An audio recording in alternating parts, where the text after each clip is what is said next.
teman-teman, kembali lagi bersama Kak Uci. Nah, pada kesempatan kali ini Kakak akan membahas materi yang berhubungan dengan materi TWK. Nah, sebelumnya teman-teman ingat bahwa pada ujian SKD, materi TWK adalah materi yang paling pertama yang bisa teman-teman kerjakan. Karena posisi soalnya ada di soal pertama sampai 30. Nah, oke, sekarang kita bahas ya teman-teman. Nah, jadi dalam materi TWK ada 5 sub bahasan yang harus teman-teman pahami sebelum teman-teman mulai mengerjakan soal. Yang pertama ada integritas, yang kedua ada nasionalisme, terus ada bela negara, ada pilar negara, dan yang terakhir ada bahasa Indonesia. Oke, nah yang sekarang pertama kita akan bahas integritas teman-teman.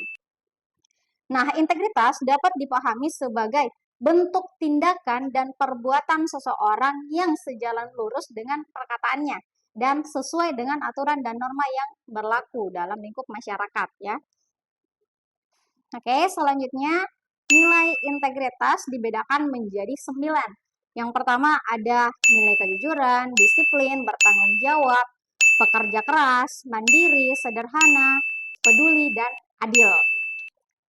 Oke, nah jadi dalam nilai integritas dia tidak akan keluar dari ke-9 faktor integritas tersebut.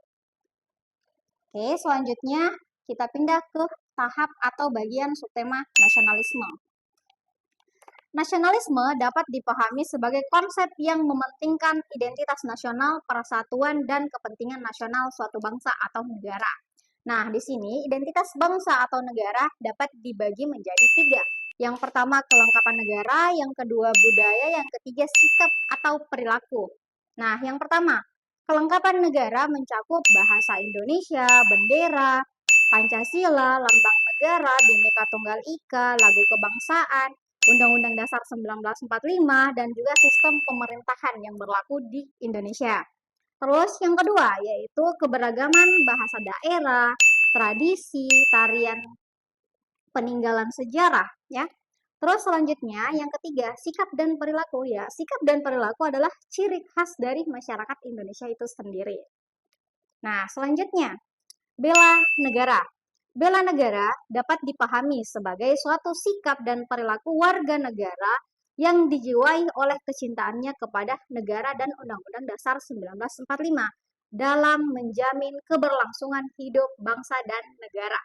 Nah, di dalam bela negara, teman-teman harus pahami bahwa bela negara terbagi atas 2 unsur. Yang pertama, faktor fisik dan yang kedua ada faktor non-fisik. Nah, bela negara faktor fisik berarti bela negara yang tugasnya dikerjakan oleh TNI dan Polri yang betul-betul bertugas untuk menjaga keamanan dan keberlangsungan dalam suatu lingkup negara atau negaranya kita, itu Indonesia. Oke, yang kedua, bela negara non-fisik.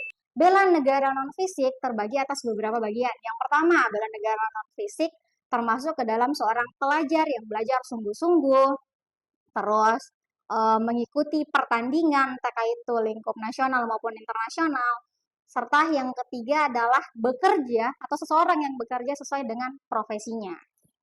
Oke, selanjutnya pilar negara. Nah, pilar negara teman-teman dia terbagi atas 4 sub bagian. Yang pertama ada Pancasila, yang kedua Undang-Undang Dasar 1945, yang ketiga NKRI, Negara Kesatuan Republik Indonesia, dan yang terakhir adalah Bhinneka Tunggal Ika atau sering kita sebut sebagai semboyan negara. Nah, yang bagian pertama nih, yang paling mendasar adalah Pancasila. Nah, teman-teman, silahkan kita pahami bersama bahwa di dalam Pancasila ada 5 sila ya. Ada 5 sila, yaitu 1 sampai ke 5. Nah, kita pahami di sini bahwa sila pertama yaitu ketuhanan yang Maha Esa. Nah, kalau ketuhanan yang Maha Esa, kita bisa menganggap bahwa ketuhanan yang Maha Esa adalah hubungan antara manusia dengan Tuhannya. Terus yang kedua, kemanusiaan yang adil dan beradab. Berarti hubungan antara manusia dengan manusia atau lingkup individu yang satu dengan individu yang lain. Kenapa? Karena ada faktor hak asasi manusia di dalamnya. Terus lanjut yang ketiga, yaitu konsep persatuan dan kesatuan. Nah, di dalam konsep persatuan dan kesatuan adalah hubungan antara manusia dengan negaranya. Nah, selanjutnya, sila keempat, yaitu hubungan antara manusia dengan pemerintah. Pertanyaannya, kenapa pemerintah? Karena ada faktor atau unsur musyawarah mufakat di dalamnya. Nah, selanjutnya nih yang terakhir adalah sila kelima adalah hubungan antara manusia dengan lingkup masyarakat yang lebih luas. Kenapa lingkup masyarakat yang lebih luas? Karena ada faktor kesejahteraan sosial di dalamnya. Oke. Oke, yang terakhir yaitu bahasa Indonesia atau materi bahasa Indonesia. Nah, di dalam materi bahasa Indonesia ini hanya punya 5 bagian juga. Yang pertama, kita bisa memaknai tentang istilah. Yang kedua, mengidentifikasi informasi yang tersurat. Yang ketiga, menentukan ide pokok. Yang keempat, menentukan inti kalimat. Dan yang terakhir, dapat memaknai rujukan pada kalimat. Oke, nah itu ya teman-teman yang teman-teman harus pahami dan pelajari terlebih dahulu tentang materi-materi yang ada di dalam subbab bagian materi TWK sebelum teman-teman mempelajari lebih lanjut untuk membahas dan mempelajari soalnya. Oke, jadi demikian. Terima kasih atas kesempatannya dan selamat belajar. Oke, sekian dari kakak, Coach Institute, be the prize.